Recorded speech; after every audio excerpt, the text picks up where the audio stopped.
guys and gals? Never here from Drake Queen Gaming. It's 70 Mountains Wood of the Gaming Drag. Today I'm coming back at you with a Let's Play episode of Promises to Keep, Theo's Path. So yeah, let's go ahead and jump right back into it, shall we? Alarm chain, you were up, and let's go. He giggles.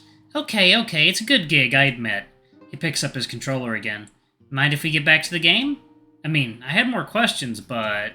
Sure, sorry to pry. Nah, you're good. Rofi unpauses, and the room goes quiet again. I can't help but think about what he said earlier. At some point, he just had to live his life. What are adventures he went on after I left in middle school? I could spend hours catching up with him like this. Over the course of our gaming, we've shifted closer, and now I feel him start to lean against me a little. Before I know it, his head is fully on my shoulder. I don't say anything at first, though I can feel a slight blush creep across my face. Our lives are so different now, but his fur still feels so familiar. I see him glancing at me out of the corner of my eye and hear him giggle again.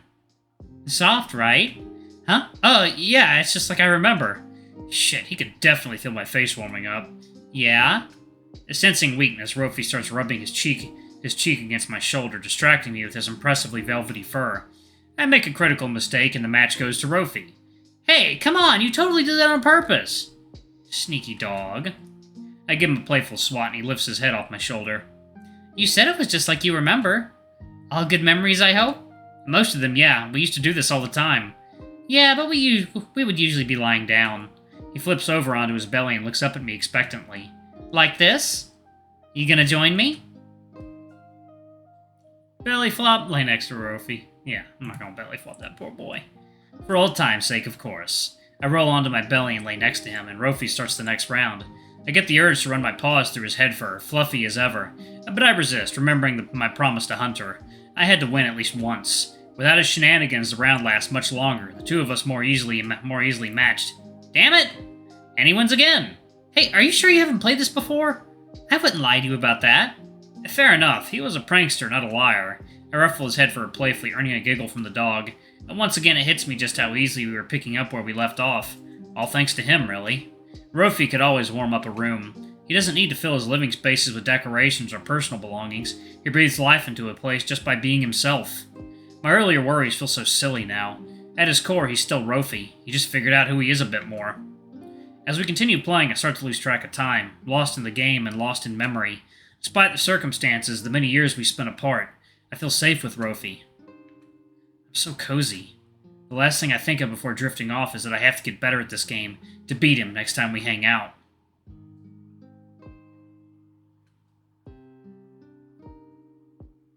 I slowly stir awake, music still playing, and the first thing I see is Rofi breathing softly in his sleep. I let out a big yawn, shaking off the post-nap stupor. Rofi starts to stir next to me. He yawns too, then stretches out his arms and legs. He turns to face me, blinking slowly. That was a good nap. Agreed. After all the craziness today, I really needed it.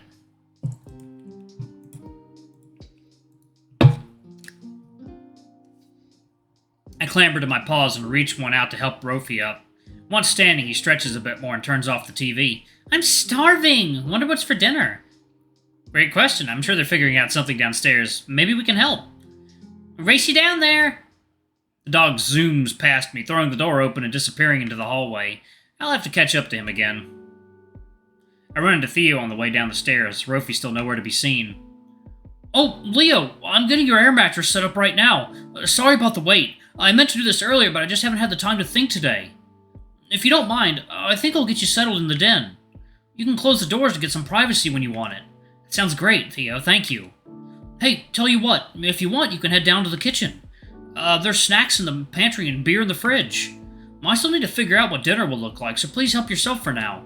Rofi should be down there now if you want him to join. If you want to join him. Before I can respond, I hear Hunter's voice from down the hallway. Yo, did someone say snacks? We hear a woof of excitement and the sound of a fridge door closing.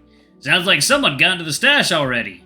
A starry-eyed Rofi appears at the foot of the stairwell, canned drinks in one arm and an assortment of colorful chip bags in the other. Theo, you didn't tell me you had all these cool flavors of soda and chips. I can't pick. His puppy eyes come out again.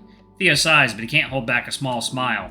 Well, feel free to try them all. I've been having trouble getting through my hoard of junk food anyway. Rofi's tail starts wagging faster, if that was even possible. Whoa, really? There's no way you can finish these by yourself. I could tell Hunter wants in on the snacks, too. I'm sure there's more than enough for all of you. Why don't you guys hang out a bit more while I figure out dinner? Thank you, Theo. I love you.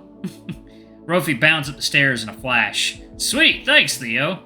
Hunter does a two-fingered salute to Theo before hopping up the stairs after Rofi.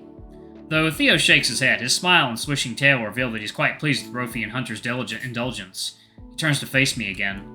Not going to join them, Leo? Nah, I think I'll hang out in the kitchen to wait for dinner. I don't really want to fight these two over snacks anyway. I have a sneaking suspicion I'd lose. If you say so, I'll go fetch your air mattress and get it set up. I'll just be a minute. Alright, sounds good. Thanks, Theo. My pleasure. We pass one another and I head off to the kitchen, breathing a quiet sigh of relief. Normally I'd be anxious in a situation like this, depending on his generosity, meeting new people in an unfamiliar place. But Theo, something about him puts me at ease. Maybe it's the sense that he really doesn't expect anything in return. From the way he talks, he makes it sound like I'm doing him a favor by staying here. The kitchen is spacious but comfortable, lived in but not cluttered or claustrophobic. My eyes are immediately drawn to the big windows looking out into the small backyard space.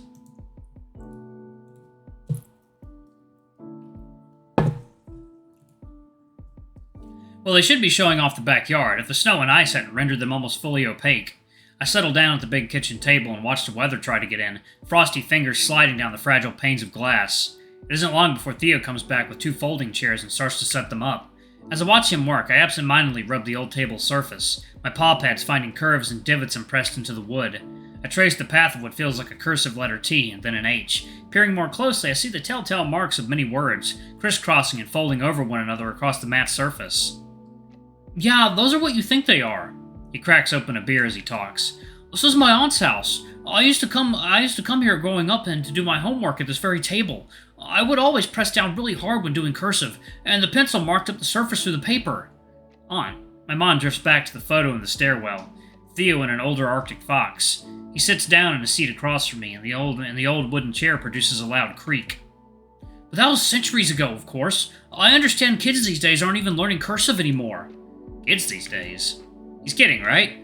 Theo's eyes twinkle mischievously, clearly watching me for a reaction. Hey, I still had to learn it. It turned out to be useless, of course, but I bet I spent just as much time on it as you did. And a fat lot of good it did us. I always thought it was a waste of time, too. Theo snaps his fingers and stands again. Right, dinner. Can't expect everyone to be happy with just soda and chips. Let's see. He starts rummaging through the fridge and cupboards. I hope simple food is okay with you. I'm decent in the kitchen, but...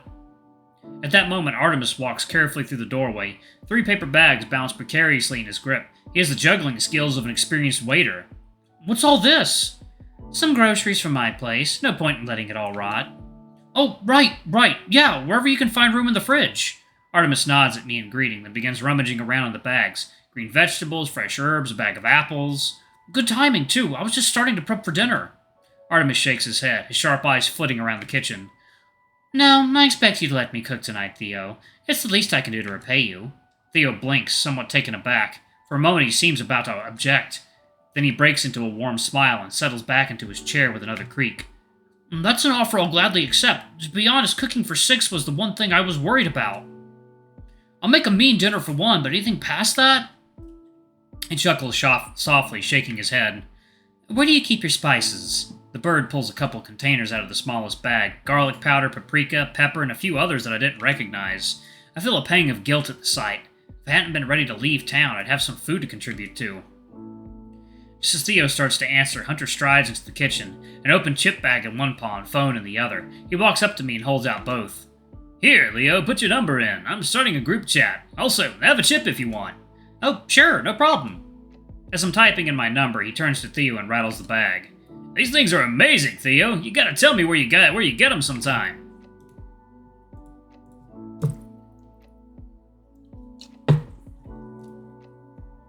Theo gives a thumbs up and takes another swig of his beer. I hand Hunter back his phone. I'm honestly not sure how much a group chat will get used, but whatever.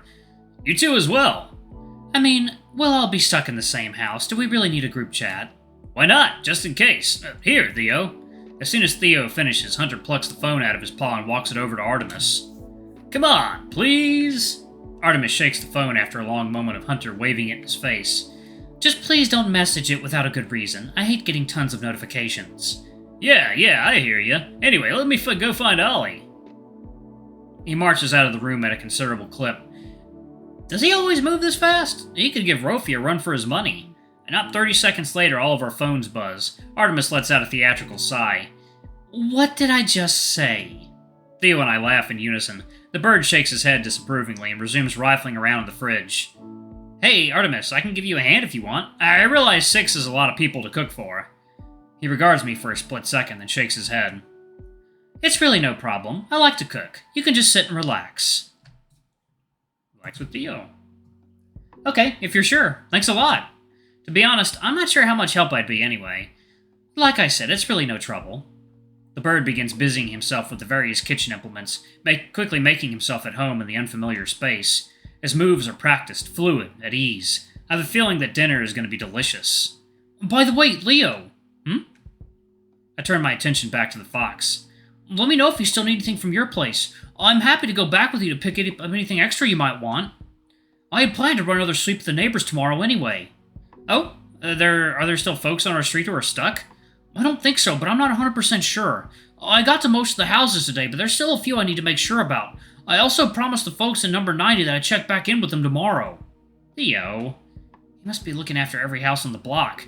His tired eyes take on a new meaning now.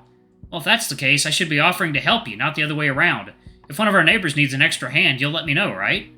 That I'll do. That's right, our neighbors, the people we live next to, spend our days and nights next to, but barely ever interact with. The city makes it so easy to forget about them. Well, for me at least. Apparently not for Theo. He jumped right into action to help them. Apparently not for Rofi either. I realize with a pang of guilt, or Hunter, or Artemis and Ollie, they all seem to know each other already, or at least were quick to settle in with each other. Maybe it's just me. Maybe I'm the only one who's learned to shut people out like this. That's not a very comforting thought. Time to change the subject. Alright, y'all, I'm actually going to pause it right there. Thank y'all so much for watching. Don't forget to like, comment, subscribe, ring that notification bell, and check out our Patreon if you can. It always helps. Before I go, I'm going to give a quick shout out to our lovely bronze tier patrons. Thank y'all if I do for the channel. We greatly appreciate your support. Thank you to our silver tier patron, Cade Silver, and thank you going a bit above and beyond. It's greatly appreciated. Thanks to our 3 gold tier patrons, Zeke, Toby, and Blue Wolf Alpha. Y'all are awesome. We love you. Thank you for subbing to Ultimate Tier. Anyway, if you want to get your names in the credits, get access to all of our safe for work contents as little as $5. If you don't want to donate to our Patreon, you can donate using Super Thanks on YouTube. Anyway, I love you all, and I'll see y'all in the next video. Bye-bye!